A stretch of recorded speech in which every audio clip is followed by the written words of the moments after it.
Olá, boa noite. Começando mais uma Identidade, o seu programa de boas conversas. Tudo bem com você? Seja muito bem-vindo aqui a mais uma noite de histórias reais que trazem reflexão e mudança na sua vida.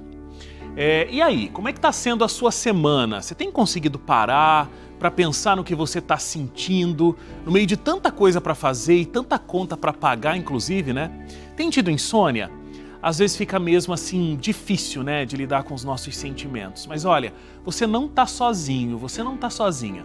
Aqui na Novo Tempo a gente preparou um material para você. É um guia de estudos da Bíblia. Esse aqui, ó, Sentimentos, a ciência do existir. É sim um guia de estudos bíblicos que te ajuda a entender melhor toda essa bagunça, com a ajuda de Deus, da Bíblia, mas também com profissionais que entendem das nossas emoções, da plasticidade do nosso cérebro, tá bom?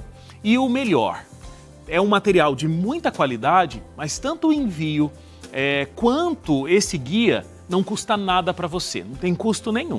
Você pede e vai receber o seu guia de estudos em forma de revista de forma completamente gratuitas, tá bom?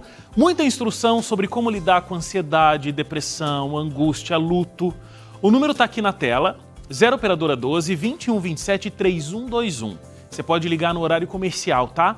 0 operadora 12 21 27 3121. Ou também tem o nosso WhatsApp, 12 982 44 0077. 12 982 44 0077. Você faz o seu contato e a gente já te atende, tá bom? E nessa noite, quem vai conversar comigo é a Alessandra Gomes. A Alessandra teve a infância roubada pelos abusos do pai. Ela se transformou numa alcoólatra e passou por dias muito difíceis, tendo que cuidar do pai na velhice dele, quando finalmente abriu o jogo e começou a se tratar. Hoje ela vem contar de como tem sido a cura desse trauma. Uma história importante para todas as famílias ficarem alertas e ajudarem crianças a serem salvas de situações como essa. A gente tem um intervalo muito rápido, são os nossos 30 segundos aqui que você já está acostumado e na sequência a Alessandra já vai estar aqui comigo. Não saia daí.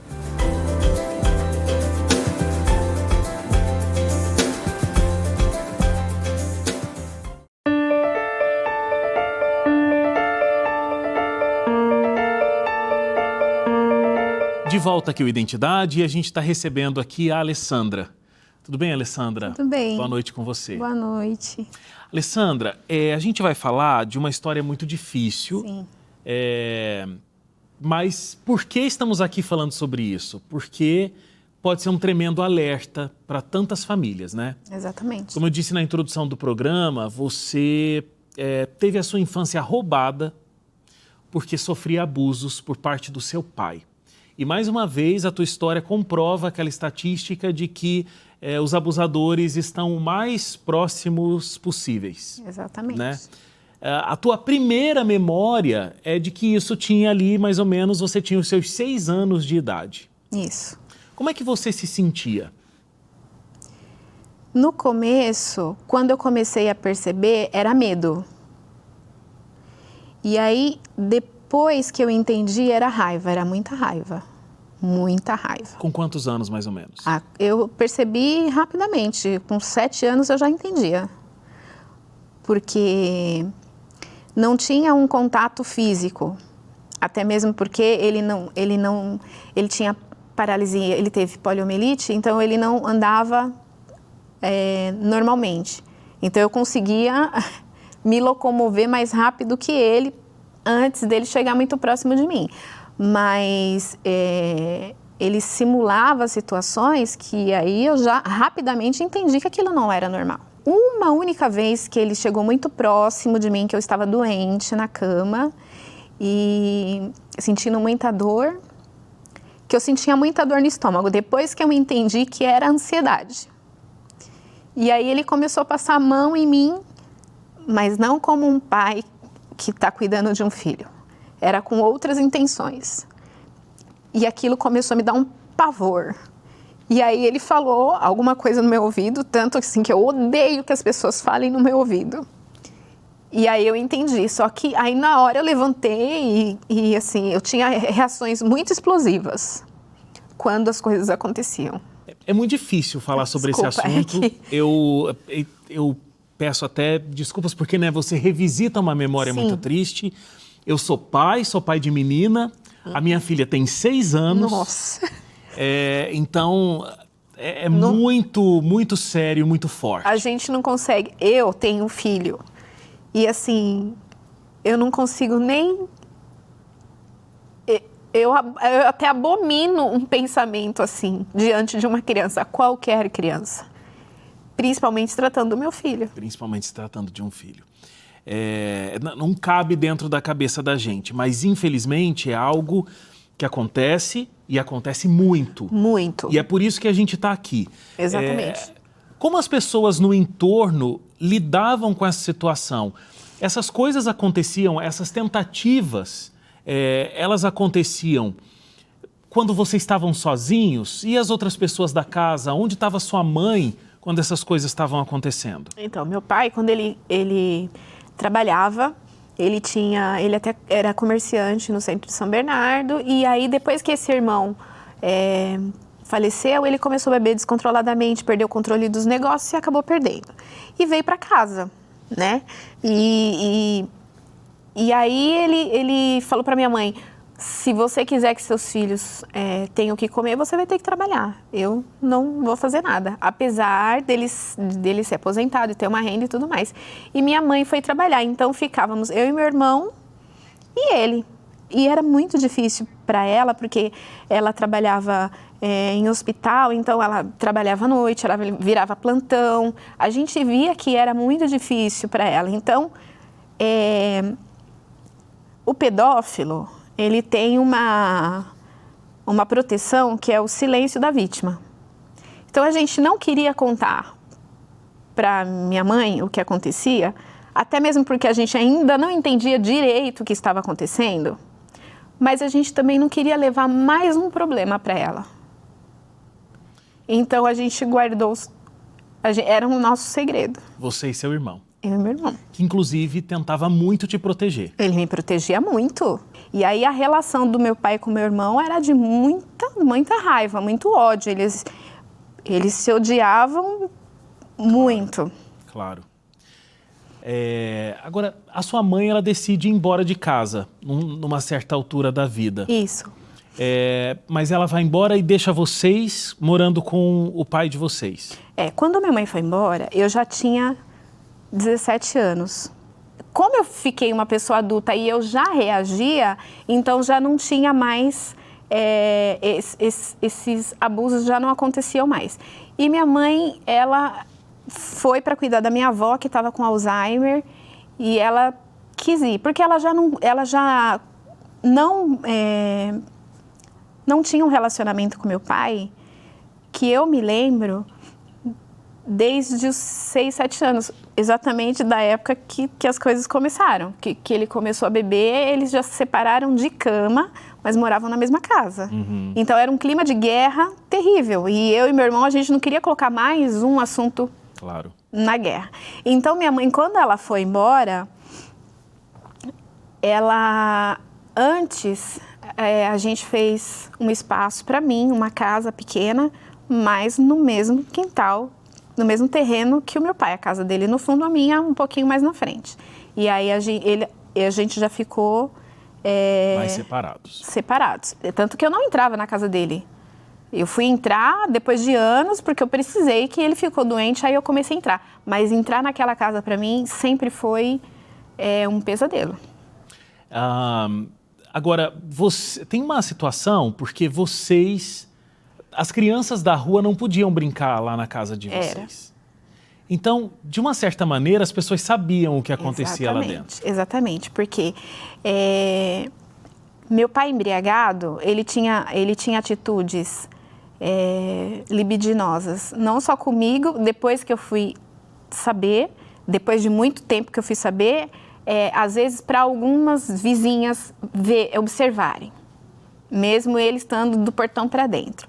Mas quando eu era criança, era assim, vamos brincar na minha casa? Pede para minha mãe, eu ia pedir e nunca deixava. Então, assim, eu sempre brincava na casa dos outros, todo mundo brincava na casa de todo mundo, mas ninguém ia na minha casa. E às vezes eu ficava magoada por conta disso.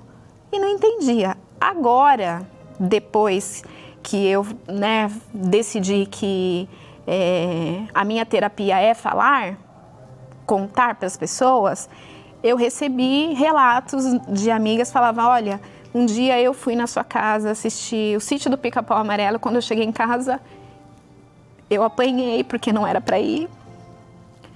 Outras falavam para mim, eu queria ter ido quando você me pedia para ficar na porta do banheiro enquanto você tomava banho, mas minha mãe não deixou. Desculpa por eu ter ido embora, coisas assim. Então, eu entendi que não era sobre mim. Era sobre ele. Era sobre ele. E os adultos sabiam. As crianças também não entendiam, mas os adultos sabiam. Como é que isso te impactou e como você lida com esse impacto? Porque tudo que uma criança precisa é se sentir protegida. E dentro da sua casa era o lugar onde você se sentia mais desprotegida. Era o contrário, você se sentia protegida, eu imagino, quando você estava na rua, quando você estava longe da pessoa que deveria te proporcionar proteção. Exatamente. Como é que você lida com isso hoje? Qual o impacto disso na tua vida adulta? Eu tenho transtorno de ansiedade crônico, Então, eu vivo tentando reverter as crises, assim, e eu estou em crise, eu estou num momento de crise de ansiedade há uns quase 30 dias, porque, como eu falei, as datas mais difíceis para mim era aniversário do meu pai, meu aniversário, Dia dos Pais e Natal, que era quando ele queria me abraçar. E o aniversário do meu pai foi dia 9 de março, que ele faria aniversário. Então, eu ainda tenho crises de ansiedades nessas épocas. Porque, assim, é o medo do contato. Depois que eu cresci, ele agia como se nada tivesse acontecido. Então, feliz aniversário. E aí ele já vinha com um abraço. Aquilo, para mim, era terrível. Claro. Então, hoje, eu tenho... mas, assim... Eu procuro entender o que está acontecendo comigo, eu tento conversar com a minha criança, falar, olha, já acabou, já passou, isso não vai acontecer mais, e tentar amenizando. Bom, uma coisa que a gente vai conversar no próximo bloco, porque assim, você cuidou do seu pai porque ele ficou doente. Sim. Por 17 anos. 17 anos. Alguém que criou uma repulsa por um ser humano, toda a explicação possível, depois tem que cuidar dessa pessoa porque ela fica doente e você é a pessoa que estava ali para poder ter esse cuidado. Fazer um intervalo, tomar uma aguinha, Sim. né? E a gente volta já conversando aqui com a Alessandra. Até já.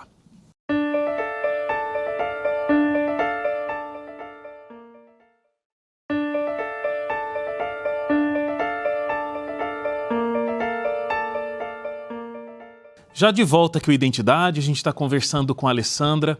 A Alessandra teve, como a gente está dizendo aqui no programa, a infância roubada, justamente porque sofria abusos por parte do pai. Só que não é só a infância, né? As consequências, elas perpassam por toda uma vida. E isso é importante que a gente ressalte também. Exatamente. Como você estava dizendo antes da gente ir para o intervalo, até hoje você sofre e tenta conversar com essa criança ferida que vive aí dentro, de que acabou. Mas mesmo assim as consequências estão por aí e você está, se cuidando, Alessandra. Agora, é interessante também, porque algumas coisas foram mudando ao longo do tempo com relação à lei.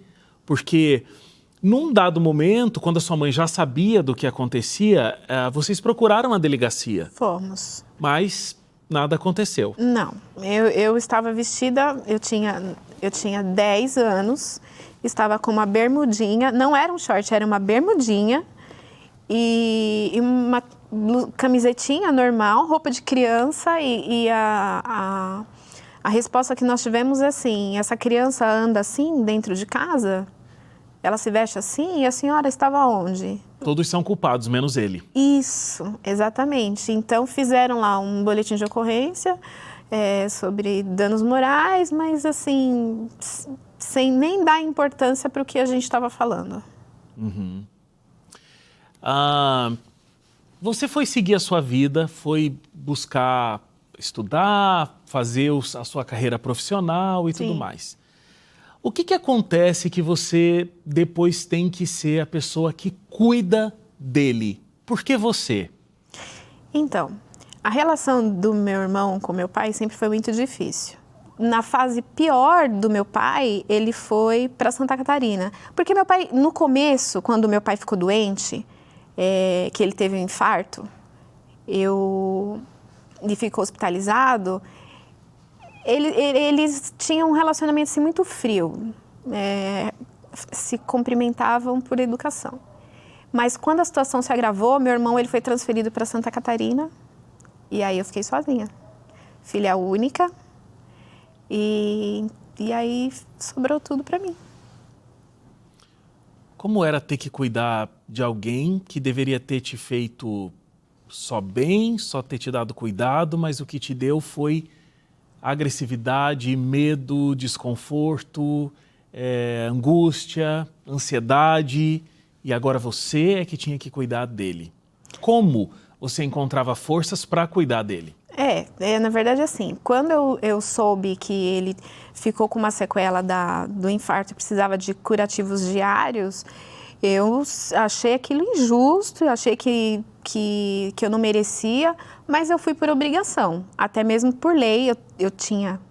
Porque a polícia ia atrás de mim, quando eu ficava em crise que eu não queria ir, a própria família denunciava, os irmãos, que ele tinha muitos irmãos, sobrinhos, enfim, e eu, assim, tinha que ir. Tentei seguir minha vida, fui para a faculdade, existia uma pressão para eu deixar trabalho, faculdade, para cuidar dele, nunca deixei, ainda assim cuidava dele, mas achava aquilo muito injusto. Mas era só um curativo 2 vezes por dia, mas depois a situação piorou. Foi se agravando o quadro? Foi, porque aí ele caiu, quebrou a perna e foi uma fratura muito grave e não tinha como operar, porque o coração dele já não permitia que ele tomasse anestesia. Então ele ficou com a perna quebrada em cima da cama sem gesso. E aí chegou a hora que eu tive que, assim, dar todos os cuidados, banho, comida, tudo. E aí, mas assim, quando eu soube que teria que dar o banho, aí foi muito pesado. Foi muito pesado. Mas assim, nessa situação, ele já não tentava mais nada, né? Ele soltava piadinhas. Soltava piadas, assim, ele sóbrio, né, em cima da cama, às vezes se fingia de variado, mas a gente sabia que ele era muito lúcido, porque a assistente social foi fazer teste, porque eu quis internar ele, em algum momento eu quis internar, mas ia fazer teste de sanidade mental e ele estava lúcido. Mas ele falava assim, olha, você não queria contato, mas agora você vai ter que ter, né? Porque você vai ter que me dar banho e pôr minha roupa e tirar minha roupa. Não foi fácil para você. Não foi. Claro que você evitava o máximo possível, fazia o mínimo possível que você podia. Eu fazia o que eu conseguia fazer, mas eu nunca queria. Tanto que, numa certa altura, você levou uma bronca de um médico, porque o seu pai... Foi. Seu pai estava precisando tomar banho. Exatamente, porque assim, ele nunca foi de tomar banho, desde sempre.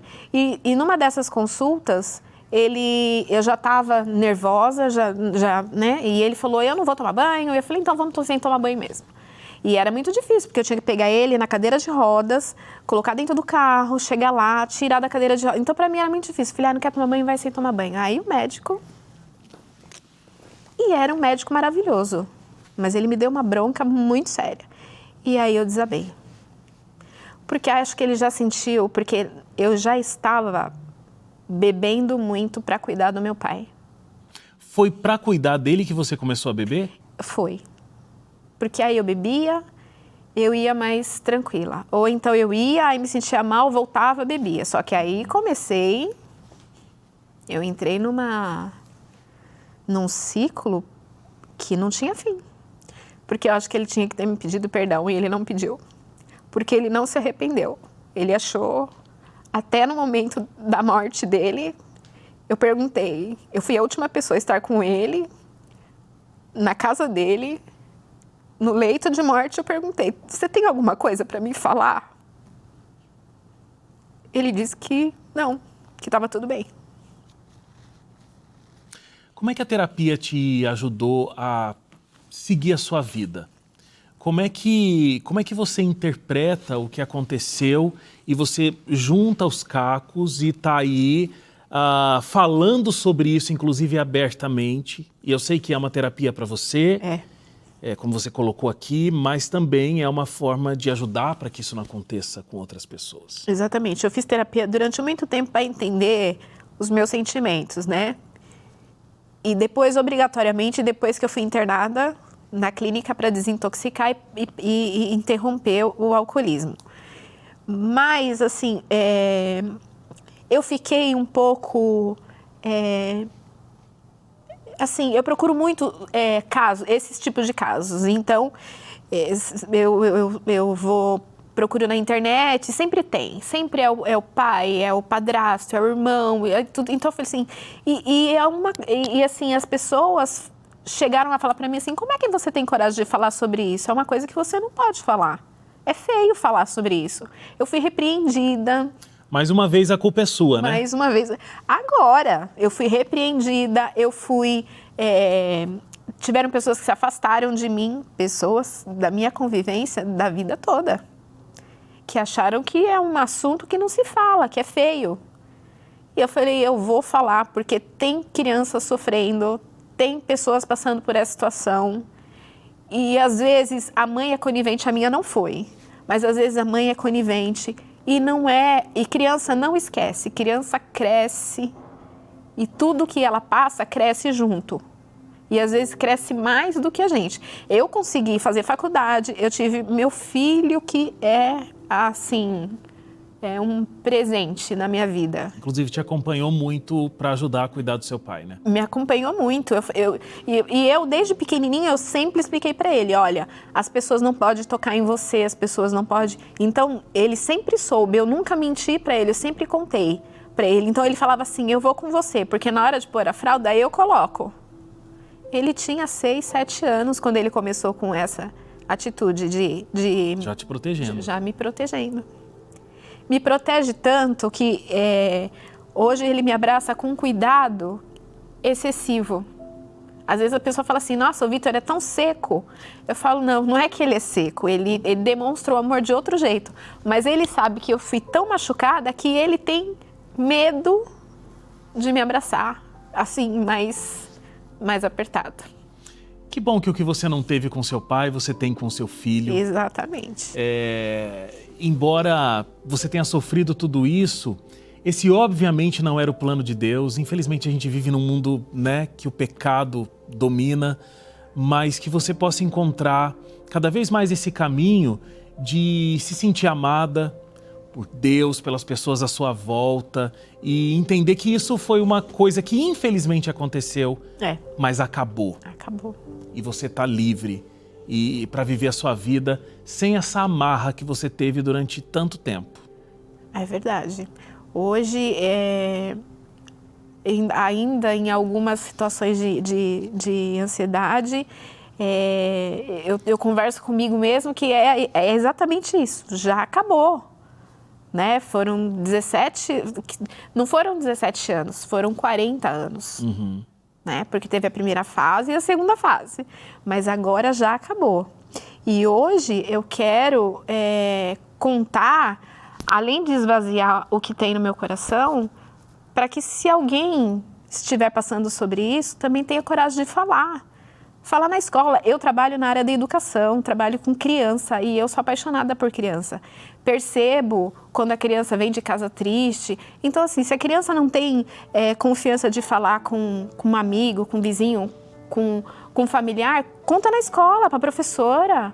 para a coordenadora, para a inspetora, para a tia do portão, não sei, fala para qualquer um.